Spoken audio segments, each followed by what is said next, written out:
යම් කාර්යයක යෙදෙන තරමට තමයි ඒ පිළිබඳව කෘතහස්ත භාවය ඇති වෙන්නේ, හැකියාව ඇති වෙන්නේ. මේ ධර්ම මාර්ගෙත් ඒමම තමයි. පුහුණු වෙන තරමට ඒක රසවත් වෙනවා සහ ඒ වැඩපිළිවෙල එයාට හොඳට ප්‍රායෝගික වෙනවා. පුහුණු නොවී ඉන්න තරමට පුහුණුව අඩු වෙන්න කොහොමද කොච්චර හරි මේ මාර්ගයට එන්න ඇදුවට යන්නේ විසිරීලා යන්නේ වෙන පාරකේ හැටියෙම තමයි.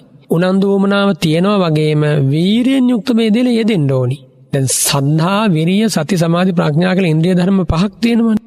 ඒක ඉන්ද්‍රියක් කියන ජීවිතය ප්‍රතිබන්ධ වෙච්ච ජීවිතෙන් අයින් කරන්න බැරි මට්ටමේ සම්බන්ධ වීමක් නේ. සති, සමාධි, ප්‍රඥා කියන මේ ධර්මතා ඉන්ද්‍රිය බවට පත් කරගෙන ඒවා බල ධර්ම බවට පත් වෙනකොට ආන්නේ බලාත්මක භාවය තුළ ශ්‍රාවකයා ධර්ම මාර්ගයේ වඩාත් ඉහළින් රැඳිලා ඉන්නවා. ඒ නිසා පුහුණුවේ යෙදෙන්න ඕනි, අකණ්ඩව යෙදෙන්න ඕනි. අද පුහුණුවේ යෙදෙනවා ආයේ සති ගානකින් තමයි ආය යෝනිසෝ මනසිකාරය පුරුදු කරන්න හදන්නේ. ඉතින් වැඩිපුර එයා යෙදලා තියෙන්නේ කාම කර්මනුත් එක්කනේ. ඒතකොට මේ මාර්ගෙන් ඈත් වෙනවා කියන එක පුදුම වෙන දෙයක් නෙමෙයි. එනිසා අකණ්ඩ භාවය මේ පුහුණුවේ තාම වැදගත් වෙනවා. පුරුදු කරන භාවනාව පුළුවන් සෑම වෙලාවකම ලැබෙන සෑම අවසරයකින්ම පුරුදු කරන්න. අපිට 아무තු විශ්‍රාමයක, 아무තු නිදහසක, 아무තු යෝගයක සැහැල්ලුවෙන් නිදහසේ හැම කරදරයකින්ම බාධකයකින්ම වගකීමකින්ම නිදහසලා ධර්මයේ පුරුදු කරන්න කාලයක් ඒ කියලා හිතා අමුතු සිහින දකින්න එපා. එහෙම කාලයක් ආවේ නැහැ කාටවත්. අපේ වයස්ගත උදවියකින් අහලා බලන්න, මැදි වයසයකින් අහලා බලන්න එහෙම ආවද කියලා. එහෙම ඉන්නේ නැහැ. මේ ගත කරන ජීවිතය තුලම ධර්මයේ පුරුදු කරන්නයි තථාගතයන් වහන්සේ දේශනා කළේ. ගොවිතැන්පත් කරන කෙනායි ගොවිතැන්පත් ධර්මානුකූලව සිද්ධ කරමින්, ඒ තුල යෝනිසෝ මනසිකාරයක් පවත්වමින්, ඊළඟට වෙනියම් ධර්මානුකූල රැකියාවක් කරන කෙනා ඒ රැකියාවම ධර්මානුකූලව මිත්‍යා ආජීවයෙන් තොරව සිද්ධ කරමින්, ලැබෙන දෙයක් ධර්මානුකූලව වේපැහැදම් කරමින්, භික්ෂුන් වහන්සේ කෙනෙක් නම් ඒ භික්ෂුවගේ පැත්තෙන්. ඉතින් අපි ඉන්න තැනින් ඉඳන් සාර්ථක වෙන්නේ ඉන්න තැනින් නැගී සිටින්නේ මේ තථාගත ධර්මයේ. එහෙම නැත්නම් පලා ගිහිල්ලා අමුතු නිදහසක මේ ධර්මයේ පුරුදු කරන්න හම්බ වෙයි කියලා වරුණ හිතනවද? එහෙම පුරුදු කරපු කෙනෙකුත් නැහැනේ. සාමාන්‍ය ජන සමාජයේ තමයි රහතන් වහන්සේලා පහළ වුණේ. හැබැයි වෙනස තියෙන්නේ සාමාන්‍ය ජන සමාජයේ උදවිය මඩ ගොහරුවෙන් මතුවලා එන ඒ නෙළුම් පදුර නෙළුම් හැදිලා ඒ නෙළුම් කැකුල වතුර ඇතුලේම ගිලිලා තියෙනවා වගේ සාමාන්‍ය ජන සමාජයේ උදවිය ඒ මඩ ගොහරුවෙම ගිලී ඉන්නවා. හැබැයි රහතන් වහන්සේලා ඒ මඩ ගොහරුවේ සාරය උරා බොන එක සැබෑව. හැබැයි ජලයේ නොගෑවි තියෙන විකසිත පදුමක් වගේ මේ ජන සමාජය සුවඳවත් කරලා පිරිනිවන් වඩිනවා. එනිසා තුන් ලෝකාග්‍ර බුදු කෙනෙක් මේ ලෝකෙට පහළ වුණා. මහා ගෞතම බුදුරජාණන් වහන්සේ, අපේ ශාස්ත්‍රඥ වහන්සේ. පහළ වෙච්ච යුගයේ මොනතරම් සමාජ අරගල තිබුණාද?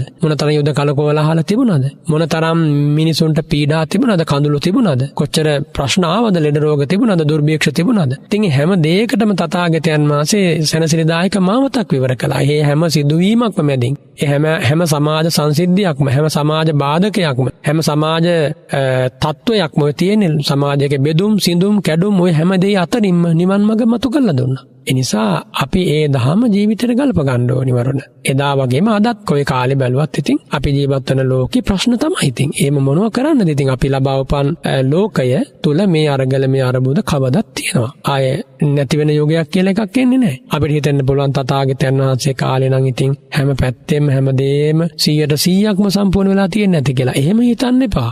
දැඩි ලෙස අසාධාරණ නතු වෙච්ච ජීවිතේ පා වෙලා සියදිවි නසා ගන්න ගියපු රජ්ජුමාලා වගේ අය වෙත භාග්‍යතුන් වහන්සේ වැඩම කළා. තවත් 16 විතර පුණා වගේ 16 රැලි වෙනකම් වී කොටුප එක කළේ නින්දක් නැහැ. ඉතින් එහෙම දුක් විඳපු මිනිස්සු එදා හිටියා වරුණ. දැඩි අසාධාරණ පතල එක බ්‍රාහ්මණයෙක් භාග්‍යතුන් වහන්සේ වෙත එනකොට හැම පැත්තටම ණය වෙලා උදේ වෙනකොට ණයකාරයෝ වෙනවා.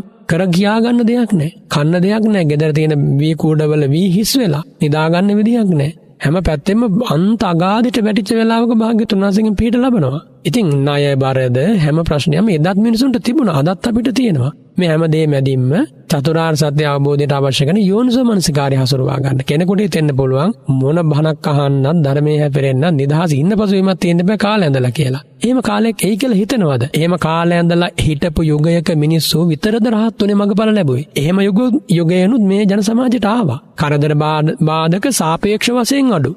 නැති යුගයක් නම් කවදාවත් ආවේ නැහැ.